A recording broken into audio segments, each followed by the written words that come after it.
Next ಈ ಎರಡನೇ ಪಟ್ಟಿಯಲ್ಲಿ ರಿಲೀಸ್ ಆದಂತಹ ಸಂದರ್ಭದಲ್ಲಿ ಸಚಿವರಾಗಿ ಪ್ರಮಾಣ ವಚನ ಸ್ವೀಕರಿಸಿದ್ರು ಬಿ ನಾಗೇಂದ್ರ ಅವರು.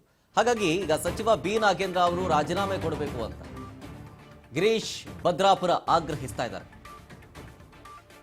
ಬಿ ನಾಗೇಂದ್ರ ಮೇಲೆ ಆರೋಪ ಇತ್ತು. ವಾಲ್ಮೀಕಿ ನಿಗಮದ ಬ್ರಹ್ಮಾಂಡ ಭ್ರಷ್ಟಾಚಾರ ವಿಚಾರ ಸಂಬಂಧ 187 ಕೋಟಿ ರೂಪಾಯಿ ಹಗರಣದ ತನಿಖೆಗೆ ಒತ್ತಾಯವನ್ನ ಮಾಡ್ತಾ ಈಗ ಪರಿಶಿಷ್ಟ ಪಂಗಡಗಳ ರಾಷ್ಟ್ರೀಯ ಆಯೋಗಕ್ಕೆ ದೂರನ್ನು ಕೊಟ್ಟಿದ್ದಾರೆ. ಸೆಪ್ಟೆಂಬರ್ 20, 2026ರಂದು ವಿಚಾರಣೆಗೆ ದಿನಾಂಕ ಆಲ್ರೆಡಿ ನಿಗದಿಯಾಗಿದೆ. ಸಚಿವ ಸ್ಥಾನವಷ್ಟೇ ಅಲ್ಲ, ಶಾಸಕ ಸ್ಥಾನವನ್ನು ಕೂಡ ಕಳಚಬೇಕು ಅವರದು. ಬಿ ನಾಗೇಂದ್ರ ಯಾವುದೇ ಸಾಂವಿಧಾನಿಕ ಹುದ್ದೆಗೆ ಅನರ್ಹರಾಗಬೇಕು. ವಾಲ್ಮೀಕಿ ಅಭಿವೃದ್ಧಿ ನಿಗಮದ ಅಕ್ರಮ ಖಂಡಿಸಿ ಶಿವಮೊಗ್ಗದಲ್ಲಿ ಸುದ್ದಿಗೋಷ್ಠಿಯನ್ನ ಮಾಡಿ ರಾಷ್ಟ್ರೀಯ ಆಯೋಗದ ಮುಂದೆ ಅಧಿಕಾರಿಗಳ ವಿಚಾರಣೆ ಆಗಬೇಕು. ಜೊತೆಗೆ ಸೆಪ್ಟೆಂಬರ್ 20ನೇ ತಾರೀಕು ನವದೆಹಲಿಯಲ್ಲಿ ಹಾಜರಾಗಬೇಕು ಅಂತ ಸೂಚನೆ ಕೊಡಲಾಗಿದೆ. ವಿಧಾನಸೌಧದಲ್ಲೇ ಸಿಎಂ ಹಗರಣಗಳ ಬಗ್ಗೆ ಒಪ್ಕೊಂಡಿದ್ದಾರೆ ಅಂತ ಗಿರೀಶ್ ಅಸಮಾಧಾನವನ್ನ ಹೊರಹಾಕಿದ್ದಾರೆ. ಅಂದ್ರೆ ಅಲ್ಲಿ ಹಗರಣ ಆಗಿದೆ ಅನ್ನೋದನ್ನ ಸಿಎಂ ಅವರು ಅವತ್ತು ಆ ದಿನದಲ್ಲಿ ಒಪ್ಪಿಕೊಂಡಿದ್ರು. ಅಂದ್ರೆ ಹಗರಣ ಆಗಿದೆ ಅಂತ ಇಂಥವರಾಗಿದೆ ಅನ್ನೋದಲ್ಲ. ಬಟ್ ಆದರೂ ಕೂಡ ಆರೋಪಿತ ಸ್ಥಾನದಲ್ಲಿದ್ದ ಮೇಲೆ ಅವರಿಗೆ ಸಚಿವ ಸ್ಥಾನ ಕೊಟ್ಟಿದ್ಯಾಕೆ? ಶಾಸಕ ಸ್ಥಾನದಿಂದಲೂ ಕಿತ್ತೊಗೆಯಬೇಕು, ಜೊತೆಗೆ ಸಚಿವ ಸ್ಥಾನದಿಂದಲೂ ಕಿತ್ತೊಗಬೇಕು ಅಂತ ಗಿರೀಶ್ ಅಸಮಾಧಾನ ಹೊರಹಾಕಿದ್ದು. ನಾಗೇಂದ್ರ ಅವರು ತಕ್ಷಣ ಅವರು ಸಚಿವ ಸ್ಥಾನಕ್ಕೆ ರಾಜೀನಾಮೆ ಕೊಡಬೇಕು ಮತ್ತು ಅವರು ಶಾಸಕ ಸ್ಥಾನಕ್ಕೂ ರಾಜೀನಾಮೆ ಪಡಿಬೇಕು ಅವ್ರ ಹತ್ರ. ಯಾಕಂದರೆ ಅವರು ಮಾಡಿರೋ ಹಗರಣ ಇವತ್ತು ಪ್ರೂವ್ ಆಗಿದೆ. ಯಾಕಂದರೆ ಈಗಾಗಲೇ ಇಡಿ ಅವರು ವರದಿ ಕೊಟ್ಟಿರೋ ಪ್ರಕಾರ ಈ ಹಗರಣ ನಡೆದಿದೆ.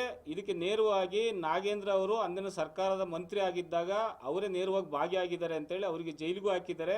ಅವರ ಆರೋಗ್ಯದ ಕುಂಟುನೆಪ ಹೇಳ್ಕೊಂಡು ಅವರು ಜಾಮೀನಿನ ಮೇಲೆ ಇವತ್ತು ಹೊರಗಡೆ ಇರೋದು. ಮಹರ್ಷಿ ಅಭಿವೃದ್ಧಿ ನಿಗಮ ಪರಿಶಿಷ್ಟ ಪಂಗಡಗಳ ಅಭಿವೃದ್ಧಿಗಾಗಿ ಕೇಂದ್ರ ಸರ್ಕಾರ ಹಾಗೂ ರಾಜ್ಯ ಸರ್ಕಾರ ಒಂದಾಗಿ ಸ್ಥಾಪಿತವಾಗಿದೆ. ಶಿಕ್ಷಣ ಹಾಗೂ ಸ್ವಯಂ ಉದ್ಯೋಗ, ಆರ್ಥಿಕ ಸಬಲೀಕರಣಕ್ಕಾಗಿ, ಕಲ್ಯಾಣಕ್ಕಾಗಿ ಮೀಸಲಾದ ಹಣ ಅತ್ಯಂತ ಪವಿತ್ರವಾದದ್ದು. ಸಾರ್ವಜನಿಕ ನಿಧಿ ಎಂದೇ SC/ST ಸಮುದಾಯಕ್ಕೆ ಸೇರಿದ ನೋಡಿ, ಈ ಸಾರ್ವಜನಿಕರ ನಿಧಿಯನ್ನು ST ಸಮುದಾಯಕ್ಕೆ ಸೇರಿದ ಬಿ ನಾಗೇಂದ್ರ ಅವರು ಇಂತಹ ಕ್ರಮ ಎಸಗಿರೋದು ಎಷ್ಟು ದುರಾದೃಷ್ಟಕರ. ನಮ್ಮ ವಿಚಾರ ನೋಡ್ರಿ. ಇದು ಶ್ರೀ ಮಹರ್ಷಿ ವಾಲ್ಮೀಕಿ ಅಭಿವೃದ್ಧಿ ನಿಗಮದಲ್ಲಿ ನಡೆದ ಅಕ್ರಮದ ಬಗ್ಗೆ ರಾಜ್ಯದ ಎಲ್ಲ ಜಿಲ್ಲೆಯಲ್ಲೂ ನಾವು ಜನಜಾಗೃತಿ ಸಮಾವೇಶಗಳನ್ನು ಮಾಡ್ತಾ ಇದ್ದೀವಿ.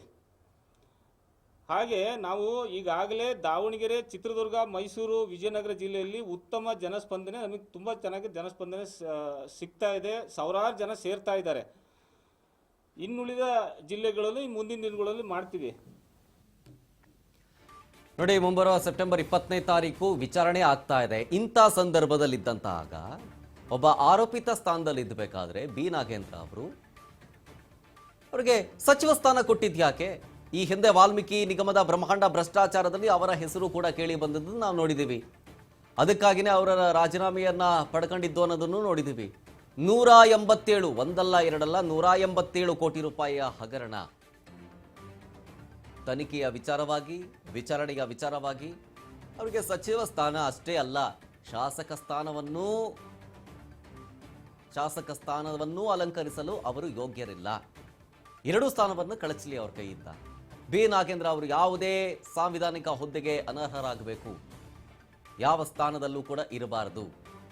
ಹೀಗಂತ ಶಿವಮೊಗ್ಗದಲ್ಲಿ ವಾಲ್ಮೀಕಿ ಅಭಿವೃದ್ಧಿ ನಿಗಮದ ಅಕ್ರಮ ಖಂಡಿಸಿ ಸುದ್ದಿಗೋಷ್ಠಿ ಮಾಡಬೇಕಾದ್ರೆ ಗಿರೀಶ್ ಅಸಮಾಧಾನವನ್ನ ಹೊರಹಾಕಿದ್ದು. ನೆಕ್ಸ್ಟ್